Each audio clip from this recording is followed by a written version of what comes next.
Soldier Pawan Kalyan, army Pawan Kalyan Bigg Boss winner అయ్యే అవకాశం ఉందా? ఖచ్చితంగా గెలుస్తాడు, అంత సీన్ లేదు. ఈ రెండిట్లో ఒకటి కామెంట్ చేయండి.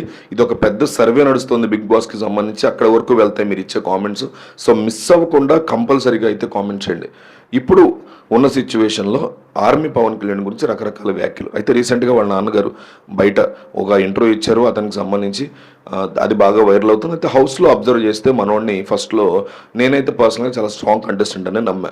అగ్ని పరీక్షలో వచ్చినప్పుడు ఉన్న వాళ్ళందరికీ కూడా టాస్క్లు కానీ, తెలివిగా కానీ, వాయిస్ అవుట్ చేయడం కానీ, పాయింట్స్ని పెట్టడం కానీ, ఈ నాలుగిట్లో మనోడు తోపు పర్ఫెక్ట్గా డీల్ చేశాడు. ఉన్న హౌస్ మేట్స్ అందరిలో కూడా హరీష్కి ఒక ఎరగెన్స్ ఉంటుంది, శ్రీజ అరుస్తూ ఉంటుంది. Sreeja is good player but అరుస్తూ ఉంటుంది. ప్రియా ఫస్ట్లో పర్వాలేదు అనిపించింది. పవన్ కళ్యాణ్ లాగా నేను కూడా ప్రియా పర్వాలేదు ఫస్ట్లో అనుకున్నా. అభిజిత్ అంటే అభిజిత్తే వస్తుంది రా బాబు, మనీష్ అనగానే అభిజిత్ వస్తుంది మైండ్లో, అట్లా ఎక్కేసింది ఫస్ట్ నుంచి మనకి. సో మనీష్ కూడా వెరీ గుడ్ ప్లేయర్గా ఫస్ట్లో కనిపించాడు, ఆ తర్వాత డౌన్ అయిపోయాడు. అగ్ని పరీక్షలో డౌన్ అయిపోయాడు మనోడు. అది పక్కన పెడితే వీళ్ళిద్దరు మంచి ప్లేయర్స్ అనిపిస్తారు. Especially Pawan Kalyan army background, soldier background, మనిషి కూడా స్టిఫ్గా ఉంటాడు, పర్ఫెక్ట్గా తన పాయింట్స్ ప్లేస్ చేస్తాడు. ఇక ఫిజికల్ గేమ్ వస్తే కుమ్మేస్తాడు అనేది క్లియర్గా కనిపించింది. కానీ అది పోను అగ్ని పరీక్షలో బాగానే రన్ అయ్యాడు. హౌస్లోకి వెళ్ళిన తర్వాత మాత్రం ఓట్లు కూడా పవన్ కళ్యాణ్ చాలా బాగా వచ్చాయి ఓట్లు. డిమన్ పవన్ అయితే నేను ఇప్పటికీ కూడా అతను అసలు కన్సిడర్ చేయను, అతను చాలా వీక్ కంటెస్టెంట్ అనుకుంటున్నా ఉద్దేశంలో. మేబీ అతను విన్ అయితే నేను చెప్పింది రాంగ్ అవుతుంది ఆబ్వియస్లీ. సో పవన్ కళ్యాణ్ హౌస్లోకి వెళ్ళే ముందు వరకు కూడా పర్ఫెక్ట్ ప్లేయర్గా ఉన్నాడు. వెళ్ళిన తర్వాత ఎప్పుడైతే డీమన్ పవన్ రీతు క్లోజ్ అవుతున్నారో పవన్ కళ్యాణ్ రీతు కళ్ళలోకి చూసాడు ఓ రోజు, మీకు గుర్తుంటే.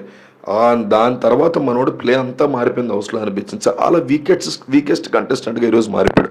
హౌస్లో ఎక్కడ చూసినా పులిహార కడపడమే కాన్సెప్ట్గా ఎంతసేపు రీతుతో కలపడం. ఇంకో పక్క తనూజాకి పవన్ కళ్యాణ్ మీద క్రష్ ఉందని రీతు చెప్పింది. మరి కన్ఫెషన్ నాకైతే బయట అమ్మాయి ప్రవర్తన, తనుజ ప్రవర్తన వల్ల అట్లా అనిపించలేదు. ఉండడం తప్పు కూడా ఏం కాదు, పెద్ద విశేషమేం కాదు, తప్పు మహాపాపమేం కాదు. కానీ చెప్తున్నా, ఉందని చెప్పిందని రీతు చెప్పింది కన్ఫెషన్ రూమ్లో.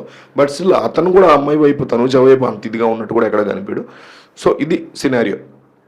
ఈ సినారియోలో రీసెంట్గా వీళ్ళ నాన్నగారు పవన్ కళ్యాణ్, సోల్జర్ పవన్ కళ్యాణ్ వాళ్ళ నాన్నగారు ఒక యూట్యూబ్ ఛానల్కి ఇంటర్వ్యూ ఇచ్చారు. ఇస్తూ అందులో ఏం చెప్పారంటే మనోడికి అసలు ఆర్మీకి వెళ్ళడమే ఇష్టం లేదంట. నిజంగా ఆర్మీకి వెళ్ళే వాళ్ళు కొంతమంది నిజంగా ఇష్టపడి వెళ్ళే వాళ్ళు ఉంటారు. దేశానికి పోరాటం చేయాలి, దేశం కోసం నిలబడాలని. ఇంకొంతమంది శాలరీస్ బాగుంటాయి, రేపు పొద్దున నాకేమైనా ఫ్యామిలీ బాగుంటుందని, ఇట్లా రకరకాల రీజన్స్ వాళ్ళు వెళ్తారు. మనోడు ఇంట్లో ఉన్న ఫోర్స్ వల్ల వెళ్ళాడు, జాబ్ విషయంలో ఇబ్బందులు ఉన్నాయని వాళ్ళ నాన్నగారు ఫోర్స్ చేస్తే అతను వెళ్ళాడని చెప్పి ఆయనే స్వయంగా ఇంటర్వ్యూలో చెప్పారు. సరే, వెళ్ళిన తర్వాత కూడా అక్కడ 15 రోజులు 20 రోజులు ఆయనతో మాట్లాడలేదంట, అసలు ఫోన్ కూడా చేసేవాడు కదంట. ఇప్పటికీ ఇంటికి ఫోన్ చేస్తే వాళ్ళ అమ్మగారితోనే మాట్లాడదంట, వాళ్ళ నాన్నగారితో మాట్లాడంట. ఓకే, ఇష్టం లేని పని ఎవరో చేయకూడదు. అది ఆర్మీ జాబ్ అయినా, సాఫ్ట్వేర్ జాబ్ అయినా, ఇంకోటైనా చిన్నదైనా పెద్దదైనా ఉద్యోగం, ఎవరు ఇష్టం లేని అయితే చేయకూడదు. ఆ విషయంలో నేను అతనికి సపోర్ట్ చేస్తాను. ఇష్టం లేకుండా ఎక్కడికి వెళ్ళినా మనం మైండ్ అక్కడ ఉన్న ఒక లైఫ్, ఆ లైఫ్లో మనకి ఇష్టమైన ఉద్యోగం చేసుకోవాలని కదా మనం అయినా కోరుకుంటాం. సో అట్లా అతను పాపం అక్కడ ఇబ్బంది పడ్డా నేను అతను సపోర్ట్ చేస్తాను. వాళ్ళ నాన్నగారి మీద అతను కోపాన్ని. అయితే ఇంటికి వచ్చినప్పుడు మాత్రం ఈ పులిహాల రాజా, ఆర్మీ వాళ్ళు కూడా ఇంటికి వస్తుంటారు కదా, వచ్చినప్పుడు మాత్రం 5 నిమిషాల నుంచి 10 నిమిషాలు కూడా ఇంట్లో ఉండడంట. కనీసం అమ్మా నాన్నతో కలిసి భోజనం కూడా చేయడంట. ఫ్రెండ్స్ తిరుగుతూ ఉంటాడంట. అయితే ఈ ఫ్రెండ్స్ అమ్మాయిలు అబ్బాయిలు అనేది ఆయన కన్ఫర్మ్ చేయలేదు. సో అబ్బాయిలనే అనుకుందాం, అతని మీద మనం అపవాదులు వేయకూడదు కాబట్టి. అమ్మాయిలతో తిరగడం తప్పేం కాదు ఫ్రెండ్స్, అది వేరే విషయం. బట్ స్టిల్ దాన్ని సొసైటీ రాంగ్గా తీసుకుంటుంది కాబట్టి అబ్బాయిలనే అనుకుందాం. సో అబ్బాయిలైనా అమ్మాయిలైనా ఫ్రెండ్స్తో 24 గంటలు స్పెండ్ చేయడం కూడా టూ మచ్ థింగ్. అమ్మా నాన్న తర్వాత ఎవరైనా, దేవుడైనా ఈ దేశ ప్రధానైనా అమ్మా నాన్న తర్వాతే మనకు అనేది చాలా ఇంపార్టెంట్. దాన్ని మించిందే లేదు అసలు ఈ భూమి మీద. అట్లాంటి వ్యక్తి వీళ్ళని అసలు కేర్ కూడా చేయకుండా బయటికి వెళ్ళి చిరుతిళ్ళు తింటూ అందరితో తిరుగుతూ అక్కడే ఫుడ్ తినేస్తూ లేట్గా ఎప్పుడు వస్తూ ఇంటికి ఇట్లా ఉండడం అని అతను బ్యాడ్ బిహేవియర్. హౌస్లో మాత్రం తను ఒక సిన్సియర్గా, అంటే తను దేశం మీద ప్రేమతో వెళ్ళాననే దాన్ని అతను ఎక్కువ ఫోకస్ చేస్తూ ఉంటాడు. కొన్నిసార్లు చేస్తాడు పాపం, ప్రతిసారి చేయడు కానీ కొన్నిసార్లు చేస్తూ ఉంటాడు. ఇది అతనిలో ఒక బ్యాడ్ యాంగిల్ని బయట పెట్టినట్టుగా అనిపించింది ఈయన ఇంటర్వ్యూ చూసిన తర్వాత.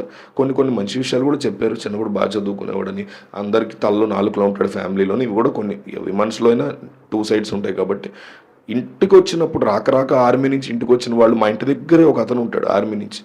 అతను వెళ్ళినప్పుడల్లా నేను అతన్ని కలిసి మేము ప్రౌడ్ ఫీల్ అవుతున్నామండి మిమ్మల్ని చూసినప్పుడల్లా, దేశం కోసం మీరు మా కోసం నిలబడుతున్నారు అక్కడ అనేసి ఆయన ప్రైజ్ చేస్తుంటా, ఆయన్ని షేక్ హ్యాండ్ ఇస్తూ ఉంటా, ఆయన హక్ చేసుకుంటూ ఉంటా.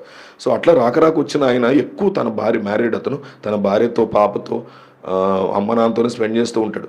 చూసి చాలా గర్వంగా అనిపిస్తుంది. అట్లాంటిది రాక ఇంటికి వచ్చిన వాళ్ళు బయటికి వెళ్ళి ఎక్కువ ఉండడం, అమ్మ నాన్న పట్టించుకోవడం అనేది చూస్తే ఏదో కొంచెం మనసులో చివుకు కనిపించింది. అందుకని వీడియో చేయడం జరుగుతుంది. దీని మీద మీ ఒపీనియన్ ఏంటనేది కామెంట్ చేయండి. మనోడు బిగ్ బాస్ విన్నర్ అయ్యే అవకాశం ఎంతవరకు ఉందని మీరు అనుకుంటున్నారు? ఖచ్చితంగా గెలుస్తాడు, అంత సీన్ లేదు. ఈ విషయంలో పవన్ కళ్యాణ్ విషయంలో ఖచ్చితంగా కామెంట్ చేయండి.